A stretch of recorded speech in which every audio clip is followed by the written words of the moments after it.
नमस्ते। पूरी दुनिया इस समय बारूद के ढेर पर बैठी है।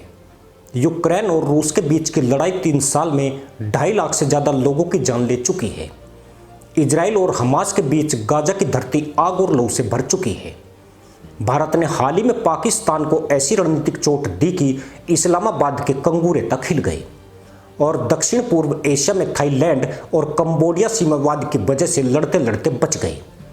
लेकिन दुनिया के रणनीतिक दिमाग कह रहे हैं कि ये सब केवल ट्रेलर है, असली खेल पर्दे के पीछे जारी है।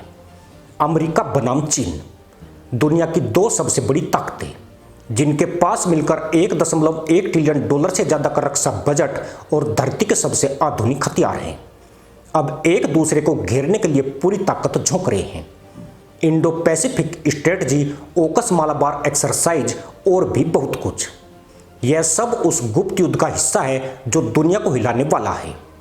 पर जरा बिल्कुल नहीं चौंकिएगा, इस पूरे खेल का सबसे अहम खिलाड़ी बन चुका है भारत। वही भारत जिसके पुनरोदय से हर कोई चकित है। हम इस वीडियो में आज वो खुलासा करेंगे जो आमतौर पर गुप्त रिपोर्ट्स में दबा रहता है। कैसे अमेरिका और चीन की चालें सिर्फ आपस में नहीं बल्कि भारत की नीति और भूगोल पर टिकी है। क्यों अंडमान से लेकर लद्दाख तक भारत की पकड़ इस महागेम का रुख बदल सकती है। क्यों भारत के हर फैसले से वाशिंगटन और बीजिंग की धड़कन तेज हो जाती है। यह सिर्फ भू राजनीति नहीं, यह 21वीं सदी का निर्णायक मोड़ है और भारत अब महज दर्शक नहीं बल्कि खेल का रेफरी बन चुका है। उस खेल का जिसमें दुनिया को दहलाने की साजिशों के जाल बुने जा रहे हैं। अमेरिका और चीन के बीच जो खेल चल रहा है वह सिर्फ समुद्र में जहाजों या आर्थिक नाकेबंदी तक सीमित नहीं है। यह 21वीं सदी की वही भिड़ंत है जिसे अंतर्राष्ट्रीय विशेषज्ञ शीत युद्ध 2.0 कह रहे हैं। अमेरिका पिछले साल से इंडो पैसिफिक स्ट्रेटजी के जरिए चीन को चारों तरफ से घेरने की तैयारी कर रहा है। जापान, ऑस्ट्रेलिया और भारत के साथ मिलकर क्वाड की मीटिंग्स, ओकस के तहत परमाणु पनडुब्बियों की डील और दक्षिण चीन सागर में लगातार अभ्यास, यह सब उस गुप्त युद्ध की झलकियां हैं जिसके बड़े धमाके अभी भी बाकी हैं। पर मामला यहीं तक सीमित नहीं है। अब आगे का खेल समझिए। अमेरिका चीन के बीच की यह होड़ केवल हिंद महासागर या दक्षिण चीन सागर की लहरों पर नहीं बल्कि तकनीक, साइबर स्पेस और आर्थिक गलियारों तक फैल चुकी है। 5G नेटवर्क से लेकर सेमीकंडक्टर चिप्स तक हर जगह यह अदृश्य युद्ध जारी है। चीन ने बीते 5 साल में $800 अरब सिर्फ नई तकनीक और इंफ्रास्ट्रक्चर में झोंक दिए, जबकि अमेरिका ने इसी अवधि में $500 अरब की चिप्स एंड साइंस एक्ट जैसी योजनाओं पर खर्च किए। यह वही छिपा हुआ रण क्षेत्र है जो बंदूक और बम से नहीं, डेटा और एल्गोरिदम से तय हो रहा है। अब जरा सोचिए, दुनिया का हर दूसरा स्मार्टफोन चीन में बना है, लेकिन उसका ऑपरेटिंग सिस्टम अमेरिकी है, सैटेलाइट्स अमेरिकी है, पर फैक्ट्रियां चीनी है। यही वह उलझी हुई ताकत है जो दोनों को एक दूसरे पर निर्भर भी बनाती है और दुश्मन भी। इसीलिए विशेषज्ञ कहते हैं कि यह शीत युद्ध 2.0 20वीं सदी वाले शीत युद्ध से कहीं ज्यादा खतरनाक है, क्योंकि इसमें हर देश की अर्थव्यवस्था दांव पर लगी है। पर बड़ा सवाल यही है कि भारत इस खेल में कहां है। यही कहानी का सबसे रोमांचक मोड़ है। भारत न केवल दुनिया का सबसे बड़ा लोकतंत्र है बल्कि अब चौथी सबसे बड़ी अर्थव्यवस्था भी बन चुका है। $4.7 ट्रिलियन जीडीपी, $87 अरब से ज्यादा का वार्षिक रक्षा बजट, 16 लाख सक्रिय सैनिक और दुनिया का चौथा सबसे बड़ा एरोस्पेस प्रोग्राम। ये आंकड़े भारत को सिर्फ एक दर्शक नहीं बल्कि निर्णायक खिलाड़ी बनाते हैं। जिस तरह रूस यूक्रेन युद्ध में यूरोप और अमेरिका को भारत की कूटनीतिक चालें समझ नहीं आई, वैसे ही अब अमेरिका और चीन दोनों यह सोच रहे हैं कि भारत किस तरफ जाएगा। भारत ने अपने समुद्री इलाकों में ऐसी चौकियां और बेस बनाए हैं जो हिंद महासागर के हर महत्वपूर्ण रास्ते पर नजर रखते हैं। अंडमान निकोबार में बने ट्राई सर्विस कमांड से लेकर लक्षद्वीप के तटस्थ ठिकानों तक भारत ने पिछले 10 साल में नौसेना का जो खर्च बढ़ाया है वह 250% तक पहुंच चुका है। यही वजह है कि आज भारतीय नेवी के पास 150 से ज्यादा वॉरशिप है और 2027 तक यह संख्या 175 तक पहुंचाने का लक्ष्य है। अब आगे का खेल समझिए। अमेरिका चाहता है कि भारत उसकी इंडो पैसिफिक स्ट्रेटजी का स्थायी स्तंभ बने। ओकस, क्वाड, मालाबार एक्सरसाइज, ये सब भारत के बिना अधूरे हैं। 2024 में हुई मालाबार एक्सरसाइज में पहली बार चारों देशों ने 360 डिग्री सबमरीन डिटेक्शन ड्रिल की, यानी हिंद महासागर में चीन की हर हलचल पर चारों देशों की एक साथ नजर। वहीं चीन इस गठजोड़ को एशिया का नाटो कहकर खारिज करता है और दावा करता है कि भारत सिर्फ अमेरिकी खेल का मोहरा बन रहा है। लेकिन कहानी यहां खत्म नहीं होती। भारत ने अब तक हर मोर्चे पर अपनी रणनीतिक स्वायत्तता दिखाकर दोनों को चुकाया है। रूस से तेल खरीदना जारी रखा, फ्रांस से राफेल लिया, अमेरिका से प्रीडेटर ड्रोन लिए गए और जापान ऑस्ट्रेलिया के साथ संयुक्त अभ्यास बढ़ाए। यही कारण है कि आज वॉशिंगटन और बीजिंग दोनों भारत को लुभाने की कोशिश कर रहे हैं। अमेरिका ने 2025 तक भारत को $10 अरब की रक्षा तकनीक ट्रांसफर करने की पेशकश की, तो चीन लगातार सीमा वार्ता के जरिए तनाव कम करने की बात कर रहा है। अब सोचिए 21वीं सदी में जब भी कोई बड़ा युद्ध हुआ उसने भूगोल तय किया।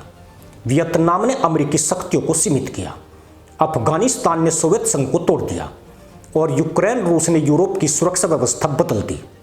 अगर अमेरिका चीन का यह गुप्त युद्ध फूटता है तो उसका रण क्षेत्र हिंद महासागर और दक्षिण चीन सागर होगा और इन दोनों के बीच की चाबी भारत के पास होगी।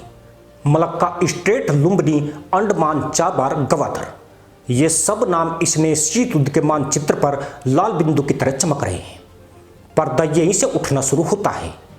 अब देखें आर्थिक युद्ध का मोर्चा। चीन का $18 ट्रिलियन का जीडीपी और अमेरिका का $27 ट्रिलियन का जीडीपी, दोनों ही वैश्विक सप्लाई चेन के सबसे बड़े खिलाड़ी। भारत यहां भी एक निर्णायक पुल बना रहा है। अमेरिकी कंपनियां चीन छोड़कर भारत में कारखाने लगा रही हैं। एप्पल ने $7 अरब का आईफोन उत्पादन भारत में शिफ्ट किया। टेस्ला भारत में गीगा फैक्ट्री की योजना बना रही है। चीन को डर है कि अगर यह रुझान तेज हुआ तो उसकी वर्ल्ड फैक्ट्री वाली छवि दरक जाएगी। अब असली खेल भी समझिए। अंतरिक्ष में भी यह मुकाबला चरम पर पहुंच चुका है।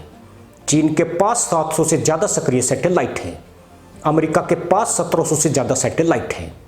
भारत ने चंद्रयान 3 और आदित्य 11 जैसे मिशनों से यह दिखा दिया कि वह भी इस रेस में पिछलग्गू नहीं है। हाल ही में भारत ने अमेरिका के साथ अंतरिक्ष सुरक्षा पर समझौता किया है और फ्रांस के साथ संयुक्त सैटेलाइट प्रोग्राम शुरू किया है। ये सब कदम आने वाले वक्त में निगरानी, साइबर वारफेयर और मिसाइल गाइडेंस के खेल को बदल देंगे। अब आगे का मामला समझिए। यह मैच दो देशों की भिड़ंत नहीं है, यह दो विश्व दृष्टिकोणों की भिड़ंत है। अमेरिका लोकतंत्र, खुले बाजार और सुरक्षा गठबंधनों के सारे दुनिया चलाना चाहता है, जबकि चीन साझा विकास और बेल्ट एंड रोड के नाम पर अपनी पकड़ मजबूत करना चाहता है। भारत इन दोनों दृष्टिकोणों के बीच वह ताकत है जो तय करेगी कि एशिया का भविष्य किस ओर जाएगा। भारत के पास यह बढ़त सिर्फ भूगोल की वजह से नहीं बल्कि राजनीतिक स्थिरता और युवा शक्ति की वजह से भी है। 65% से ज्यादा आबादी 35 साल से कम उम्र की, दुनिया की सबसे तेजी से बढ़ती डिजिटल अर्थव्यवस्था और 6.5% की वार्षिक जीडीपी ग्रोथ रेट, यह सब मिलकर भारत को एक चुंबक बना रहे हैं। यही वजह है कि व्हाइट हाउस से लेकर बीजिंग के अर्थ थिंक टैंक की रिपोर्ट में लिखा जा रहा है, भारत के बिना एशिया की कोई सुरक्षा संरचना टिक नहीं सकती। इस पूरे खेल में परमाणु हथियारों का पहलू भी उतना ही अहम है। चीन के पास अनुमानित 500 से ज्यादा परमाणु वॉरहेड्स हैं, अमेरिका के पास 5000 से ज्यादा, भारत के पास भी 160 से ज्यादा परमाणु हथियार हैं और नो फर्स्ट यूज की नीति। अगर कभी तनाव चरम पर पहुंचा तो इन हथियारों की मौजूदगी किसी भी झड़प को सीधे वैश्विक संकट में बदल सकती है। अब जरा सोचिए, अगर भारत अमेरिका के साथ खुलकर जुड़ जाता है तो चीन के लिए हिंद महासागर में सांस लेना मुश्किल हो जाएगा, और अगर भारत तटस्थ रहकर दोनों को बैलेंस करता है तो वह 21वीं सदी का सबसे बड़ा भू राजनीतिक किंग मेकर बन जाएगा। यही वह स्थिति है जिसने इस वीडियो को जरूरी बना दिया है। पर मामला यहीं तक सीमित नहीं है। भारत ने अपने घरेलू रक्षा उद्योग को भी नई दिशा दी है। 2023-24 में भारत ने $16 अरब के रक्षा उपकरण निर्यात किए। यह आंकड़ा 5 साल में 4 गुना बढ़ा है। तेजस लड़ाकू विमान से लेकर ब्रह्मोस मिसाइल तक भारत अब केवल आयातक नहीं बल्कि निर्यातक भी बन रहा है। यह प्रवृत्ति अमेरिका और चीन दोनों को संकेत दे रही है कि भारत अब जूनियर पार्टनर नहीं बल्कि समान शक्ति बनने की ओर बढ़ रहा है। अगर आने वाले 5 साल में क्वांटम कंप्यूटिंग, आर्टिफिशियल इंटेलिजेंस और ग्रीन एनर्जी के क्षेत्र में भारत ने छलांग लगाई तो वह न सिर्फ इस शीत युद्ध 2.0 में निर्णायक भूमिका निभाएगा, बल्कि एशिया की अगली आर्थिक धुरी भी बन जाएगा। और अंत में यह खेल सिर्फ बंदूकों, जहाजों और मिसाइलों का नहीं है, यह राष्ट्रों की इच्छा शक्ति का है, उनकी नीतियों का और उनकी जनता के भरोसे का खेल है। अमेरिका और चीन इस छुपी जंग में पूरी ताकत से लगे हैं, लेकिन भारत वो देश है जो अपनी भूगोल, अपनी अर्थव्यवस्था और अपनी कूटनीति के दम पर इस पूरे खेल का रेफरी बन सकता है।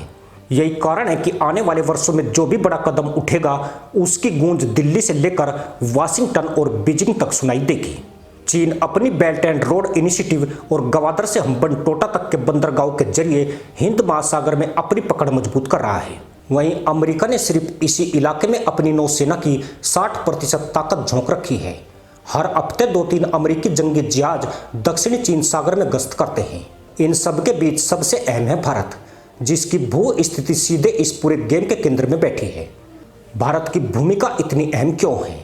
क्योंकि अंडमान निकोबार के नौसैनिक बेस से मलक्का स्टेट का मुआना कुछ ही दूरी पर है।